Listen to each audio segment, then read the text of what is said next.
Alright, so before we cover any of the other stuff down here, I want to go over to stroke and cover that first.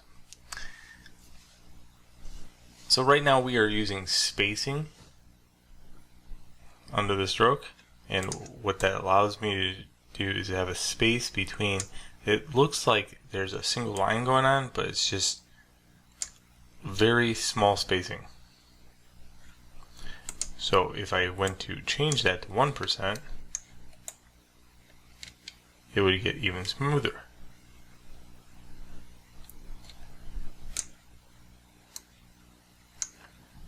Can you see the difference? Not really.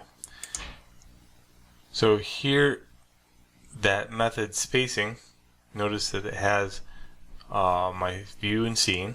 Okay, it has a dash ratio.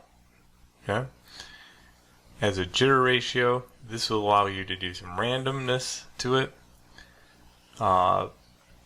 It gives you a little bit of a texture to it. If I do dash ratio, I don't know if I can get.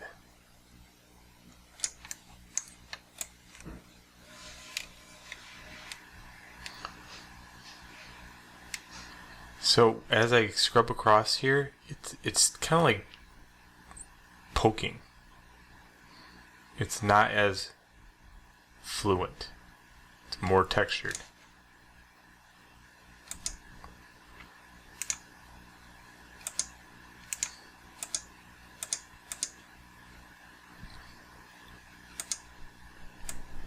Definitely hated that. So I'm going to put that at 0 again. And I think it was on 0. No, it was on 1. I don't use this. Yeah, 1's a lot better. Okay, that sucks. So each one of these, I got dots, drag dots, space, airbrush, anchored, line, and curve. Okay, I will say the ones that I use the most is space, dots, anchored, and sometimes airbrush. So anchored is kind of nice.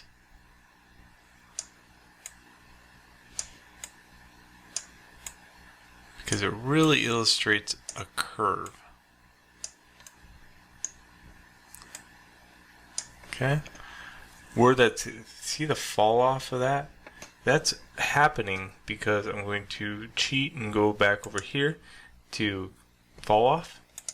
And as I go to change these, let's say I go sharp,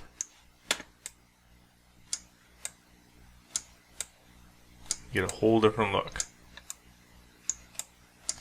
And let's go to constant, inverse square. See, so many different. Okay, so one brush can be like a million.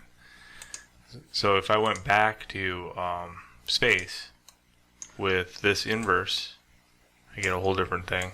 And then I go back to sharp with this, and I get a whole different thing. Not to mention all the other stuff that you go to auto smooth it or the hardness value, and with these different fall offs. Yeah.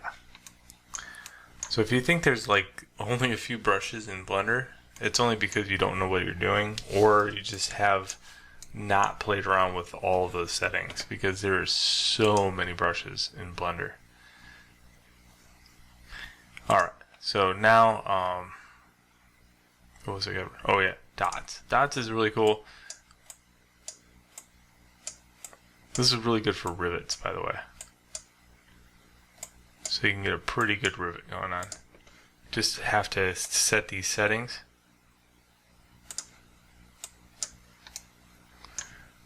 That one's a little bad, so let's see if I can.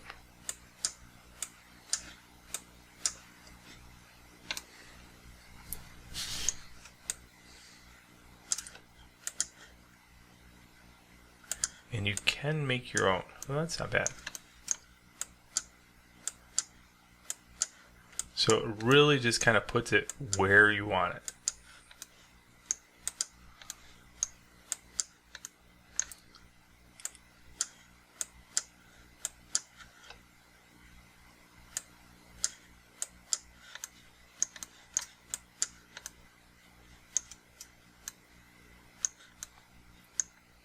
So you can kind of see this data, this fall off data right here. And that's where you might want to choose, if you're doing any kind of like rivet work, which you will do.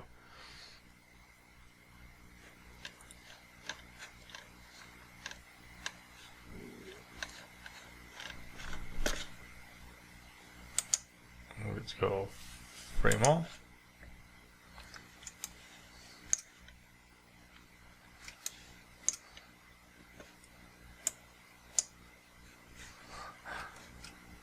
I don't know why they default that to 12.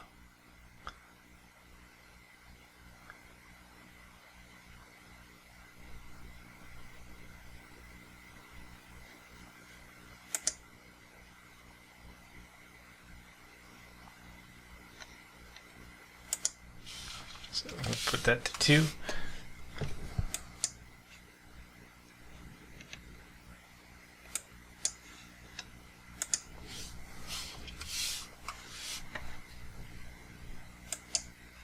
That's better. So you do get a little bit of fall off, but see how it minimized it? Very slight.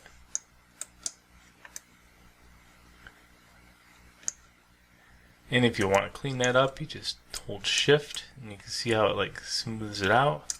And you can definitely tone down the smoothness using the smooth tool.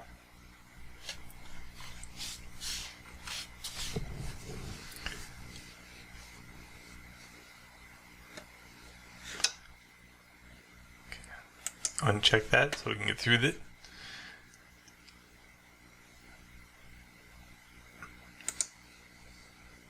Okay, under stroke, airbrush, not really well used.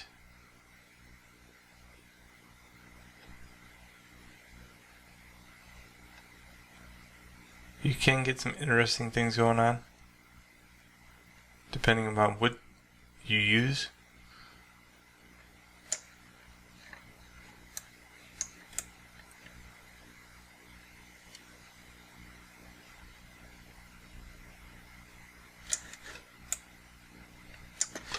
So all this has a lot to do with these settings over here.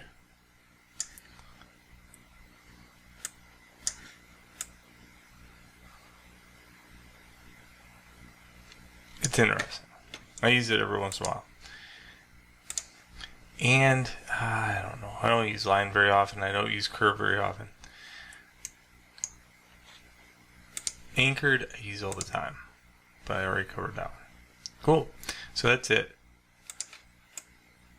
Drag dot is handy because you can like know where it's going to be. So boom.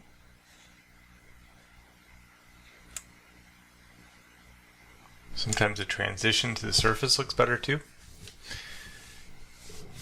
So that's the stroke menu. There's a lot in here. And once we get into texture, I can show you where some of this stuff might be more useful.